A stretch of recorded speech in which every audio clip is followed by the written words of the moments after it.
Mjeku i jep urdhër, nëse pini kafe në mëngjes, mos e bëni kurrë këtë gabim. Për shumicën prej nesh, gjëja e parë që bëjmë në mëngjes është pirja e kafes me stomakun bosh. Ky zakon nuk është as pak i shëndetshëm pasi përpiqeni të mashtroni urinë me një filxhan kafe për të fituar energji. Ja çfarë ndodh me trupin tuaj kur pini kafe me stomakun bosh, sipas Healthline. Do të rrisni sasinë e aciditetit në stomakun tuaj. Rritja e aciditetit në stomak shkakton urth dhe dispepsi. Para se të fillojmë, bëni një like videos dhe ju lutem klikoni subscribe, do të na ndihmonit shumë. Të cilat mund të ndjekin gjatë gjithë kohës shëndetin tuaj. Me kalimin e kohës, nivelet e larta të aciditetit mund të shkaktojnë probleme serioze me stomakun, të tilla si ulçrat dhe sindroma e zorrës së irrituar. Do të rritet ndjeshëm edhe problemi i stresit. Një sasi e madhe e kafes mund të shkaktojë një ndjenjë stresi dhe kur e pini me stomakun bosh, ky problem vihet re edhe për më shumë. Nga ana tjetër, ushqimi redukton stresin, ndaj sigurohuni që të hani diçka përpara se të konsumoni filxhanin tuaj të kafes. Kafeja me stomakun bosh do të ndikojë te niveli i humorit tuaj. Arsyeja kryesore pse kafeja arrit ndjenjën e stresit është çekuilibrimi i kafeinës që krijon mes hormoneve. Kafeja me stomakun bosh shkakton gjithashtu edhe zvogëlim të sekretimit të serotoninës, hormonit të lumturisë. Ndaj, ekspertët këshillojnë që kafen, asesi mos e pini me stomakun bosh pasi mund të ndikojë negativisht në shumë prej funksioneve tuaja shëndetësore, citon Healthline. Disa nga ne mund të fillojnë ditën menjëherë duke konsumuar një filxhan kafe, dhe të tjerët pa konsumuar të parën marrin edhe të dytën. A i dini se kafeja mund të dëmtojë shëndetin dhe trupin tuaj nëse e pini atë në sasi të tepërt dhe me stomakun bosh? Ja cilat janë dëmet kryesore që kafeja do të sjellë në organizmin tuaj nëse pihet për një kohë të gjatë dhe në sasi tepër të mëdha. Kafeja do ju bëjë të dëgjoni zëra që realisht nuk ekzistojnë. Sipas një studimi të Universitetit të Melbourne-it, kafeja është një lloj substance psikoaktive. Nëse pini më shumë se 5 filxhan kafe në ditë, do të filloni të dëgjoni zëra që realisht nuk ekzistojnë, dhe kjo gjë do ju shkaktojë halucinacione. Ndaj, ekspertët këshillojnë që kafen të mos e teproni gjatë ditës, 1 deri në 2 filxhan janë më se të mjaftueshme për të marrë përfitimet e saj. Pirja e tepërt e kafes në përditshmërinë tuaj do të sjellë gjithashtu edhe dëmtime të shëndetit të mëlçisë. Sipas një studimi të kryer nga National Institute of Diabetes and Digestive and Kidney Disease në Shtetet e Bashkuara, dozat e vogla të kafes ndihmojnë në trupin në detoksifikim, por sasitë e mëdha të saj mund të kenë pasoja të kundërta dhe të dëmtojnë gjithashtu shëndetin tuaj të mëlçisë dhe të krijojnë edhe efekte më të mëdha shëndetësore negative. Kafeja e tepërt mund të rrisë tensionin e gjakut. Studimi kryer nga Cambridge Mellon University tregoi se kafeja stimulon rrahje të shumta të zemrës dhe mund të shkaktojë edhe probleme të frymëmarrja nëse pihet për një kohë të gjatë dhe gjithashtu në sasi të mëdha. Kafeja e tepërt mund t'ju bëjë nervoz dhe të paarsyeshëm. Një frymëmarrje jo e mirë mund të pengojë gjithashtu edhe transmetimin e mirë të oksigjenit, çka mund të ndikojë në trurin tuaj dhe të shkaktojë edhe humbjen e procesit të vendimarrjes. Kafeja e tepërt në përditshmërinë e dietës suaj mund të sjellë probleme edhe me pagjumsinë.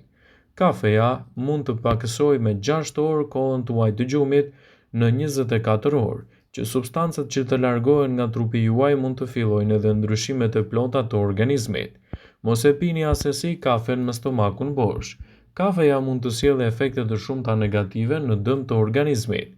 Ajo mund të nxjisë edhe shfaqjen e problemeve të osteoporozës.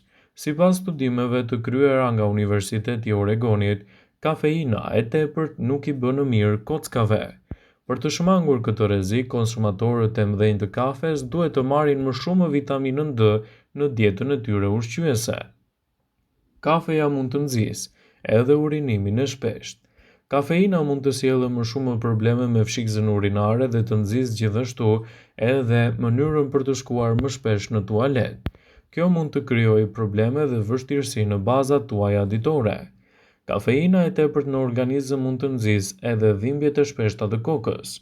Sipas American Heart Association, konsumatorët e mëdhenj të kafes mund të kenë dhimbje të kokës, ankth, lodhje, gjithashtu shenja të ndryshme të depresionit. Ndaj tregohuni të kujdesshëm me sasinë e kafes që konsumoni, pasi në të kundërt do të keni edhe efektet e saj anësore në dëm të shëndetit tuaj. Kafeja është kthyer në një mit për shumë persona, të cilët kanë krijuar gjithashtu një varësi të plotë prej saj dhe nuk mund të jetojnë dot pa konsumuar 1 deri në 2 filxhan kafe çdo ditë.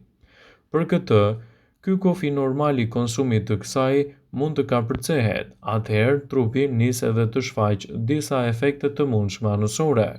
Personat që pinë kafe të tepërt në dietën e tyre do të përgatiten të marrin ndikime negative në dëm të shëndetit dhe krijimin e komplikacioneve të tij. Konsumatorët e mëdhenj të kafes që e teprojnë vazhdimisht me pirjen e saj do të kenë gjithashtu një sër efektesh negative.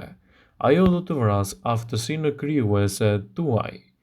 Marrja e një doze të tepërt të kafeinës nuk ndikon as pak në procesin krijues. Përveç kësaj, ajo mund të ndikojë negativisht edhe në përgjumjen e organizmit dhe gjithashtu krijimin e simptomave të ndryshme. Pengon pjellorinë femërore. Një studim eksperimental i kryer në Universitetin e Nevadas ka treguar se kafeja e tepërt e një femër mund të pengojë edhe procesin e formimit të disa qelizave të tubave të verizolave, duke bërë thuajse të pamundur fekondimin e tyre. Kafeja mund të dëmtojë gjithashtu edhe procesin e mbajtjes së urinës. Meshkujt duhet të jenë më të kujdesshëm me sasinë e kafes që konsumojnë, në qoftë se ata nuk duan që të zhvillojnë ose të përkeqësojnë gjithashtu edhe mosmbajtjen e urinës. Përfundimisht, ky është studimi kryer në Universitetin Alabamas në SBA, që citoi se pirja e tepërt e kafes mund të sjellë këto efekte të dëmshme negative në organizmin tuaj.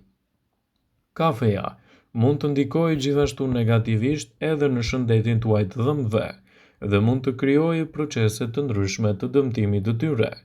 Të pish shumë kafe mund të paraqitet gjithashtu me një tendencë për shfaqjen e njollave të errta në dhëmbë.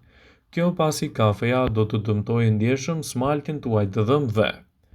Kafeja e tepërt në dietën e femrave do të ndikojë gjithashtu edhe në zvogëlimin e gjoksit të tyre.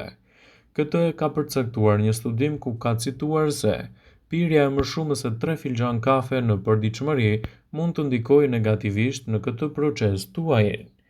Kafeja e tepërt në organizëm do të shkaktojë gjithashtu edhe halucinacione. Sipas studimeve të Shkollës Universitare të Psikologjisë, La Trobe University në Australi, pirja e sasive të tepërta të kafes mund të shkaktojnë halucinacione për të parë gjëra që realisht nuk ekzistojnë. Kafeja mund të shkaktojë gjithashtu irritime dhe arritmi të zemrës, sidomos nëse ajo pihet në sasi tepër të mëdha. Nivelet e larta të kafeinës në organizmin tuaj mund të çojnë në arritmi të forta të zemrës. Kjo është një deklaratë të një studimi të Universitetit të Modenas dhe Reggio Emilias, sipas të cilit ky është shkaku kryesor për të mos e tepruar me të. Kafeja e tepërt në përditshmërinë e dietës suaj do të përkeqësojë gjithashtu sindromin premenstrual. Sindromi premenstrual është një fazë që karakterizohet kryesisht nga stresi, nervozizmi, ankthi dhe përmbajtja e rritur e ciklit menstrual tek femrat. Prandaj, për të gjithë këta persona duhet të shmangin sasinë e tepërt të kafes për të evituar gjithashtu rritjen e ndikimeve negative në shëndetin tuaj dhe përkeqësimin e sindromit premenstrual. Pirja e tepërt e kafes në përditshmërinë e dietës suaj mund të shkaktojë gjithashtu edhe dëmtime të shëndetit të syve. Sipas studimeve të Spitalit Birmingham Young në Boston, ekspertët tregojnë se doza të shtuara të kafes mund të rrisin tensionin e syrit duke shkaktuar probleme të tilla si shtresëzimet, simptomat e hershme të glaukomës, duke ndikuar te nervi optik dhe fibrat nervor të retinës së syrit. Kafeja mund të inkurajojë gjithashtu rritjen e celulitit. Ekspertët tregojnë se 1 deri në 2 filxhan kafe pa shtuar shtesa të tjera të ëmbëlsuesve të dëmshëm mund të jenë të mirë në rastin tuaj, por nëse teproni me pirjen e saj, përgatituni për anën negative. Vëmendje.